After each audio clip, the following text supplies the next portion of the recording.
रामकृष्ण हरी. नमस्कार. वनस्पतीची ओळख यूट्यूब चॅनलवर आपल्या सर्वांचं हार्दिक स्वागत. मित्रांनो, बंधू भगिनींनो, कसे आहात? सुखी असाल, आनंदी असाल, खुश असाल असे आपण देवाजवळ प्रार्थना करून आजच्या व्हिडिओला सुरुवात करू. आज बघा, आजचा व्हिडिओ असा बनवत आहे की तुम्हाला मी एकाच व्हिडिओमध्ये जवळजवळ 4-5 असे उपाय सांगणार आहे की हे 4-5 उपाय तुम्ही जर केले तर तुम्हाला त्याचा 100% रिझल्ट येईल. कारण उन्हाळा आहे, उन्हाळ्यामधील अनेक काही उपाय मी तुम्हाला सांगत आहे. तर बघा, तो उपाय तुम्हाला सांगत आहे पहिल्यांदा ऍसिडिटीचा उपाय. काही लोकांना खूप ऍसिडिटी होते, छातीमध्ये दुखतंय, जळजळ होतंय, काही खाल्लेलं पचत नाहीये. तर अशा लोकांनी काय करायचं, एकदम साधा सोपा आणि सरळ उपाय सांगतोय. साधा सोपा सरळ उपाय तो म्हणजे असा की संध्याकाळी झोपायच्या वेळेस गरम दूध घ्यायचं आहे ग्लासामध्ये, कोमट दूध, त्याच्यामध्ये 1 चमचाभर गावरान गाईचं तूप टाकायचंय, दुधामध्ये तूप मिक्स करून रोज संध्याकाळी प्यायचे. असा उपाय केल्यानंतर तुमची ऍसिडिटी पूर्णपणे बंद होऊन जाईल. तुम्हाला ऍसिडिटीचा त्रास होणार नाही. एकदम साधा सोपा सरळ आणि घरगुती उपाय आहे हा. उपाय आपण करू शकता. दुसरा उपाय असा आहे, माय बापाओ, अनेक जणांनी मला कमेंट केली होती की अनेक जणांनी विचारलं होतं की टाच दुखीवर काही उपाय आहे का, तर टाच दुखीवरचा काही उपाय सांगा. तर मी तुम्हाला आता इथे एक टाच दुखीवरचा उपाय सांगतो. एकदम जबरदस्त उपाय आहे, केलेला उपाय आहे. टाच दुखीवरचा उपाय म्हणजे असा, तुम्हाला वेखंड माहित आहे, नदी किनारी, नदीच्या किनारी, कुठे तलाव, बंधारा, पाण्याच्या ठिकाणी, पाणथळ डागेत वेखंड आढळते किंवा वेखंडाची काही लोक शेती पण करतात, किंवा तुम्हाला कोणत्याही आयुर्वेदिक दुकानामध्ये वेखंड हे भेटून जाईल, वेखंड मिळेल. तर वेखंड आणायचं आहे, ते कुटून त्याची पावडर करायची, तुम्हाला वेखंड पावडर पण भेटेल. तर वेखंड पावडर कुटायची आहे, पावडर करायची आहे.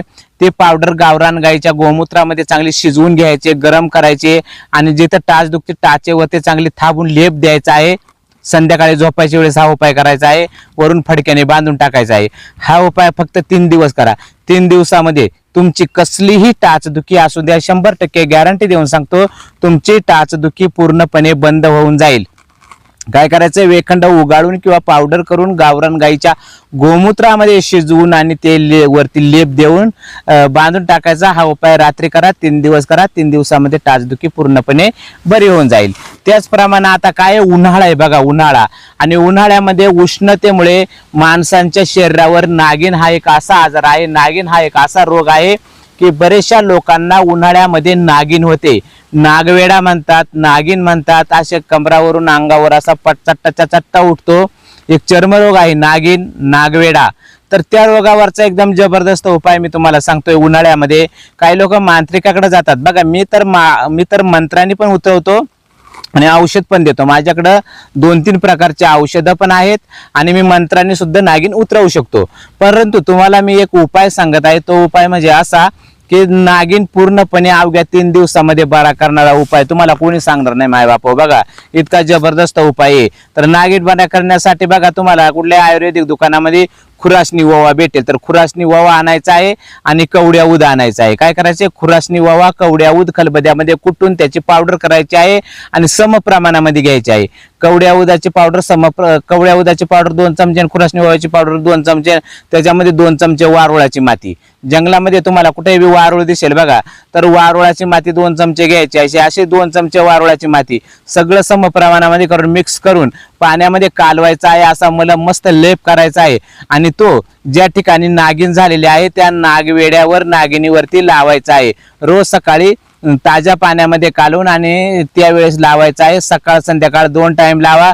अवघ्या 3 दिवसामध्ये तुमची नागिन पूर्णपणे बरी होईल, त्याच्या खपल्याच पडून जातील. इतका जबरदस्त असा हा उपाय मी तुम्हाला सांगितलेला आहे. तर बघा, एखादा माणूस जर घोरत असेल बघा, घोरत, तर घोरण्यावर तुम्हाला मी आज एक उपाय सांगतो. काही माणसं खूप घोरतात, त्याच्या शेजारी झोपणाऱ्या माणसाला झोप येत नाही. तर घोरणाऱ्या माणसांसाठी एक साधा सोपा घरगुती उपाय सांगतोय. तो म्हणजे असा की त्या माणसाने 1 हप्ताभर नाकामध्ये तूप टाकायचे, गावरान गाईचं तूप. 2 थेंब नाकामध्ये टाकायचं आहे. 8 दिवसांनी त्याचं घोरणं बंद होईल. दुसरा एक उपाय, गजेंद्र मोक्ष म्हणून एक स्तोत्र आहे आपल्या ग्रंथामध्ये, किंवा गजेंद्र मोक्ष म्हणून एक पुस्तक मिळतंय. तर गजेंद्र मोक्ष स्तोत्र त्यांनी रोज वाचन करायचंय, किंवा स्वतःच्या डोक्यावर हात ठेवून आधी गजेंद्र मोक्ष स्तोत्र वाचा, त्याचं घोरणं बंद होऊन जाईल. हे 2 उपाय सांगितले आहे तुम्हाला बघा. त्याचप्रमाणे बघा मायबाप, तुम्हाला अजून एक उपाय सांगतो, कॅन्सर बरा करणारा उपाय. आता कॅन्सर बरा करणारा उपाय इतका जबरदस्त आहे, परंतु लोक काय करतात, ऐकतात आणि करत नाही. लोकांचं एक म्हणणं असं आहे की लोकांचा याच्यावर विश्वास नाहीये, हे केल्यानं होईल का. तुम्ही ज्यावेळेस डॉक्टर मध्ये दवाखान्यामध्ये जाता, गोळ्या औषधा खूप प्रमाणामध्ये खाता, तिथं विचार करत नाही, तिथं कुठलाही संशय घेत नाही आणि गोळ्या औषधं खाता. परंतु नैसर्गिक उपचार करत असताना, आयुर्वेदिक वनस्पतीची औषधं खात असताना तुम्ही 100 वेळा विचार करणार यांनी काही होतंय का. तर निसर्गामधील वनस्पतीने तुमच्या शरीरावर कुठलाही साईड इफेक्ट होत नाही आणि काही त्याचा परिणाम होत नाही. उलटा तुमच्या गोळ्या औषधांनी तुमच्या शरीरावर साईड इफेक्ट परिणाम होतो. परंतु झाड पाले आणि नैसर्गिक उपचारांनी